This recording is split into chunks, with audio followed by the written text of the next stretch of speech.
sejam muito bem-vindos ao programa Momento Medicina. E hoje com uma pauta muito especial. Hoje nós vamos falar sobre ronco e apneia do sono. E quem nos recebe é o Dr. Alexandre Ramon, ele que é otorrinolaringologista. Tudo bem, doutor? Tudo bem, você? Tudo bem, muito obrigada por ter aceito o nosso convite. Eu que agradeço o convite. Obrigada, doutor. Doutor, vamos lá. Vamos. Para começarmos, doutor, o que é o ronco?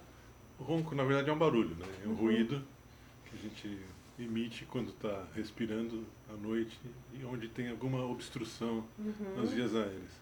Então, se você prestar bem atenção, existem dois tipos de ronco. Tem aquele ronco mais vibratório, que é assim... Você nota que tem alguma coisa vibrando, geralmente a úvula, né, a campainha. Tem um ronco mais áspero, aquele... Sim, que é mais baixo, de faringe, base de língua. Mas, basicamente, o ronco significa uma obstrução. O ar fica turbilhonando na faringe ou no nariz e aí causa esse ruído. Ah, perfeito, doutor. Eu até mesmo te perguntar, doutor, o que pode causar o ronco? Qualquer obstrução ao nível do nariz, do céu da boca ou da base da língua. Então, qualquer coisa que possa atrapalhar a passagem do ar ali pode gerar esse ruído que é o ronco. Perfeito. Doutor Alexandre, o ronco pode ser perigoso? O ronco, como ruído, eu acho que o perigo maior é de divórcio. Né? Porque as pessoas dificilmente conseguem conviver com alguém roncando do seu lado, não só homens quanto mulheres também. Mulheres também roncam. Estatísticas americanas mostram que os homens roncam, 40% dos homens roncam e 20% das mulheres roncam. Isso principalmente acima dos 40 anos. Mas crianças também roncam. Né? Então, assim, o perigo não é o ronco, mas sim a obstrução que leva ao ronco. Essa obstrução pode ser leve, pode ser moderada, pode ser acentuada. Conforme o nível de obstrução, você pode ter uma gravidade maior desse ronco, dessa apneia. Perfeito. Doutor, nas consultas, as esposas vêm junto? Sempre vem junto as esposas e sempre vem falando assim, esse menino, esse marido ronca muito, ele atrapalha muito o meu sono, eu não consigo dormir. E ou você resolve isso, ou então a gente vai para advogada, porque eu não aguento mais, eu preciso dormir, porque eu trabalho. Hoje as mulheres trabalham também, então elas precisam dormir bem. Geralmente mulher tem um sono um pouquinho mais leve. E aí o que acontece? Elas precisam dormir, não conseguem dormir. E aí vem aqui trazendo os maridos. Dificilmente o marido vem espontaneamente, né? Mas teve o contrário também. Tem marido que traz a esposa também para tentar resolver a questão do ronco, né? Ok, doutor. Doutor, agora sobre o nosso segundo assunto, doutor, nós vamos falar sobre a apneia do sono. O que é a apneia do sono, doutor? Boa pergunta. Apneia significa, se a gente for desmontar a palavra, apneia significa sem respiração. É quando você para de respirar enquanto dorme. Então o sujeito está dormindo, ele está roncando. Meu Deus. Esse De período, repente ele volta a respirar, doutor. esse período que ele não está respirando, chama apneia. Então assim, a esposa, o marido, o cônjuge se preocupa com o barulho do ronco. Eu me preocupo quando ele não está respirando, que é com o silêncio, porque o silêncio significa que ele não está respirando. E por que a gente respira, né? A gente respira basicamente para colocar o oxigênio para dentro. E por que a gente tem que botar o oxigênio para dentro? Para poder respirar, para poder viver. Porque todo o nosso metabolismo depende do oxigênio. Nós somos seres aeróbicos, a gente precisa de ar para respirar, para viver. Então quando a gente põe o oxigênio para dentro, ele entra em todas as reações químicas, que é para poder proporcionar a vida. Quando não tem oxigênio, não tem vida. Sim. Certo? E nesse período que você não respira, que chama apneia, você não põe oxigênio para dentro. Então muda toda a configuração do metabolismo. Então pode levar a falta de oxigênio no cérebro, levar um AVC, pode levar a falta de oxigênio no coração, pode dar uma angina, um infarte e outras coisas, né? Perfeito. Nossa, é muito perigoso mesmo, não, doutor? Doutor, e quais são as causas da apneia do sono? Bom, a primeira causa mais importante é a obstrução das vias aéreas. Né? Então, uma obstrução um pouco maior leva a um ronco, que leva a uma apneia, que leva a uma falta de condições de respiração e a pessoa não consegue respirar, então cai o oxigênio no sangue. Isso é muito grave.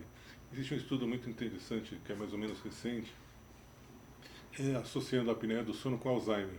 Porque assim, se você tiver uma interrupção súbita do oxigênio no cérebro, você vai ter um AVC. Mas se for uma interrupção lenta e progressiva, vai matando alguns neurônios. Essa morte celular de alguns neurônios ao longo da vida acaba causando uma demência mais precoce, que a gente chama de doença de Alzheimer. Né? Tem uma relação muito íntima entre ronco, apneia e Alzheimer. Perfeito.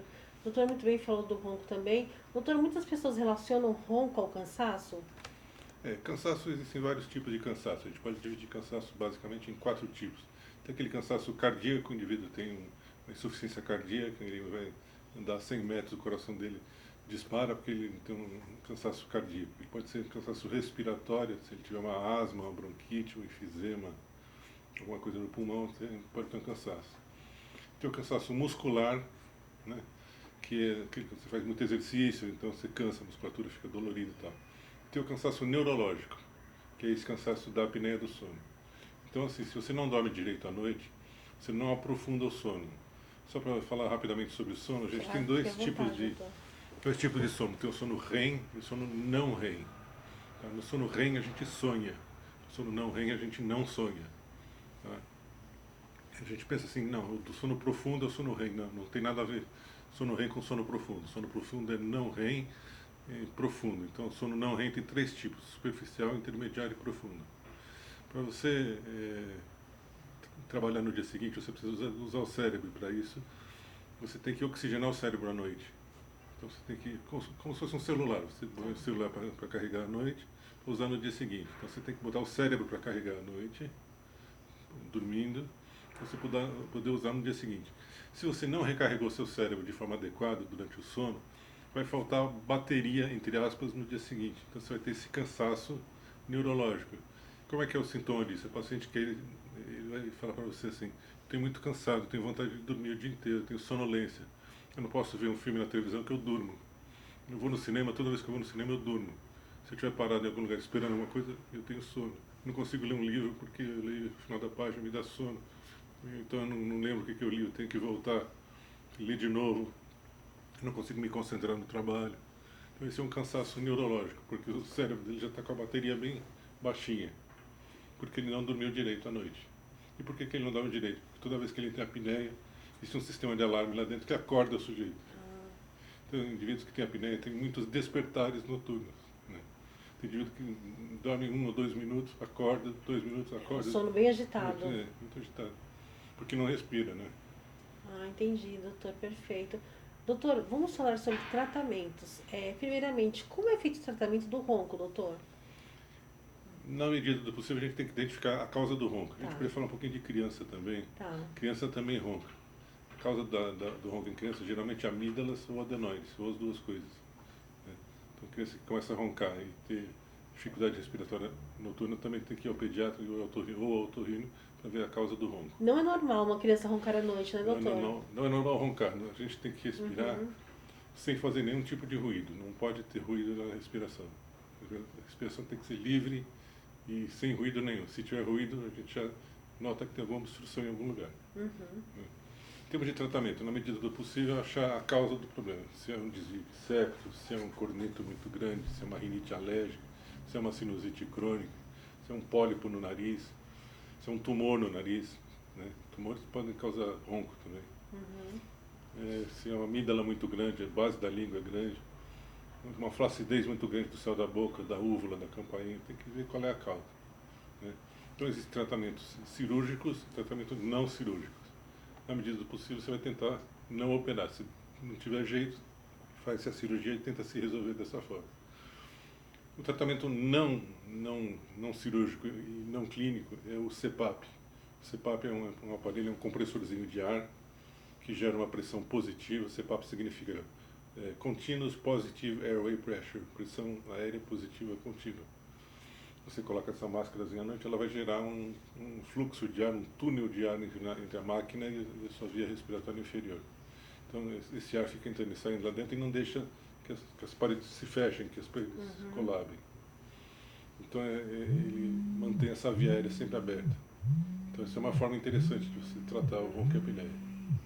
Então tem cirurgia, acho que mudança de hábitos de vida, não tomar bebidas alcoólicas à noite, não dormir com a barriga cheia, jantar copiosamente e dormir, fazer uma higiene do sono interessante, não ficar tomando cafeína depois das 5 da tarde, entendeu? Não ir dormir muito cansado, assim, fisicamente cansado, muscularmente cansado.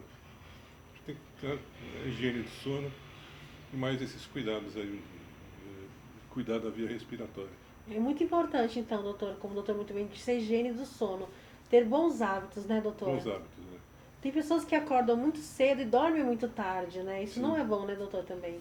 Não, cada um tem que ter o seu ritmo, né? Mas dormir cansado não é uma boa ideia. Perfeito.